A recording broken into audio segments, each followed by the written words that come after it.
Right. So this lesson, lesson 8, is about the light-independent reactions.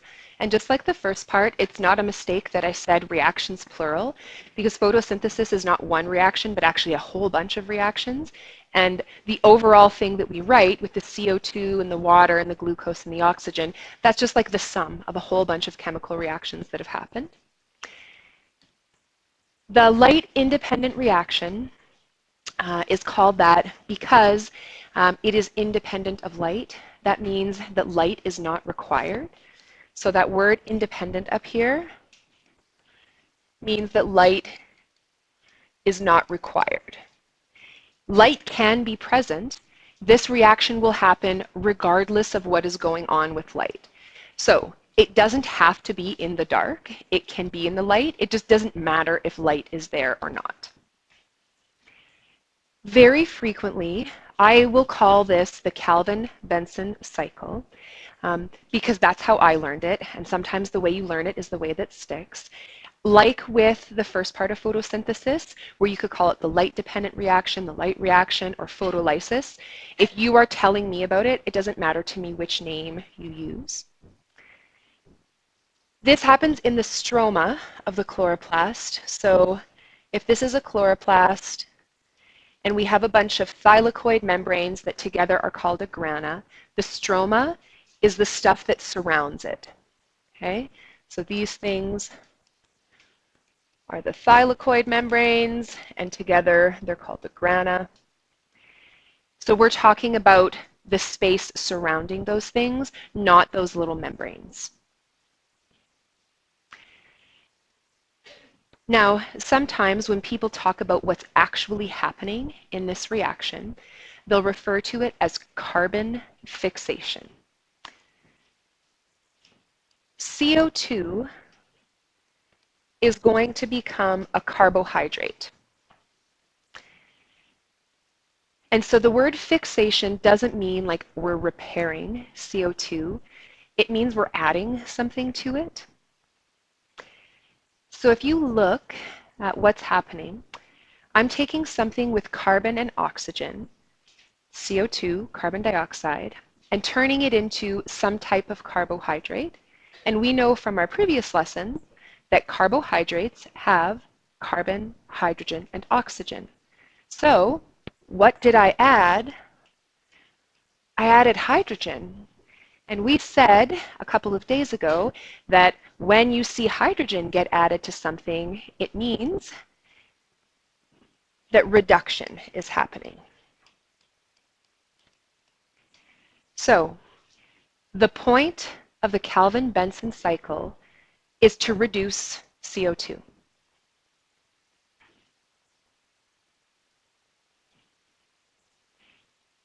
So we have to ask ourselves, where do we get this hydrogen from? Because I can't make it out of thin air. Things don't just appear. So I get it from NADPH. NADPH was made during photolysis, the first part. So I made a big deal of showing you how the electrons moved along and ended up making this substance because we need it here. So the NADPH that we made in the first part, where the electrons are excited and they're moving along, it moves from the thylakoid membrane into the stroma and releases hydrogen. That is where I get this hydrogen I need. So the hydrogen that got released combines with, and there are other chemicals involved too, but the one I want you to focus on is CO2, carbon dioxide, so that we can make carbohydrates.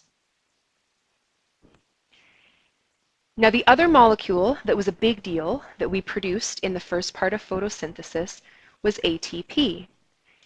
You need energy to make this happen. The Calvin-Benson cycle is not a passive process that will just happen. Energy is required, and actually quite a bit of it. It comes from ATP, and where did I get ATP? The first part, photolysis. So in the first part of photosynthesis, I made NADPH and ATP so that we can now use it here in the second part. That's why in the overall reaction for photosynthesis, you don't see them, because they are produced, but then they get used up. We also know from previous lesson that to get energy, I convert ATP into ADP and phosphate, so we break the third phosphate off, and that's how we can generate some energy. Now, those are the words that describe what is happening. I always think it's good to have multiple ways of remembering things. So what I'd like to do is sketch you a little picture of approximately what is going on in this cycle. Now, before I do that, does anyone want to ask anything about any of the words, about any of the description of what's happening?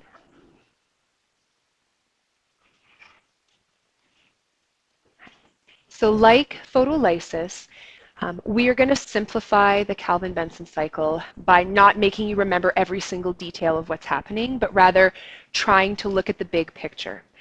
These words are the big picture, okay?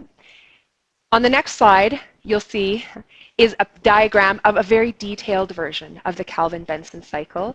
And I just want you to see that there's actually a lot of stuff going on, but we are going to simplify it so that you can focus on the main idea. So this is what it really looks like. A whole bunch of stuff going on, very complicated, very scary looking.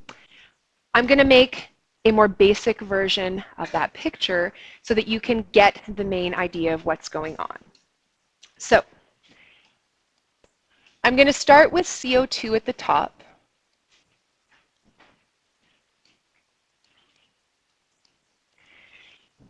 I'm going to name a couple of molecules, but not all of them. The first thing that I want you to recognize is that there are molecules that are already in the stroma. Before the plant absorbs any CO2, there are molecules there. One of them is called RuBP, which stands for ribulose bisphosphate, and I won't ask you to name that ever. I'm naming it so that I can tell you CO2 is going to join or attach, combine itself with that molecule. They will rearrange themselves. How they do this is not the point of any question I will ask you. But as they rearrange, some changes will happen. One of the changes that will happen is that NADPH will come by and will drop something off so that it turns in to NADP positive. So that little arrow on the side is showing that NADPH is coming in. It's not really participating in the reaction. All it's doing is dropping something off, right? So it's dropping off the hydrogen and the electrons. The other thing that we said we need is ATP.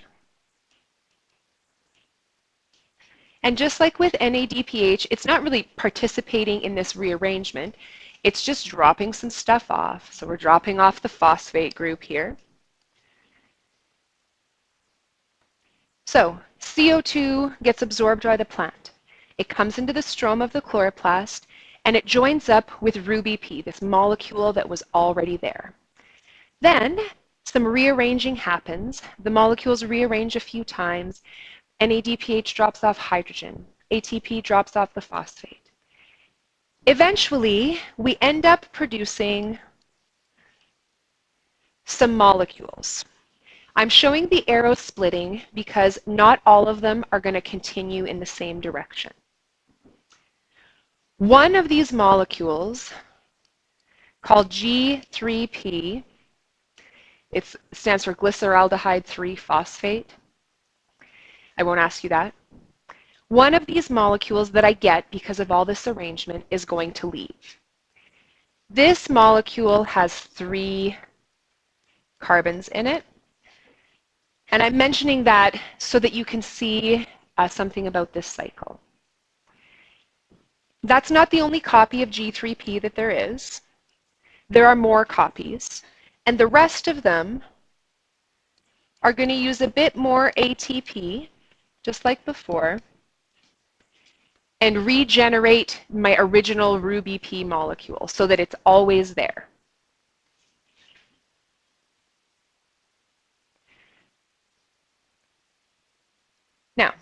I said that G3P has 3 carbons. And the reason I said that is because this is glucose.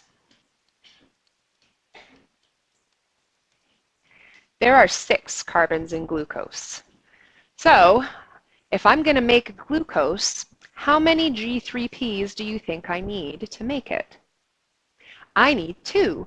G3P has 3 carbons, glucose has 6. So this whole thing happens 2 times every time I want to make a molecule of glucose.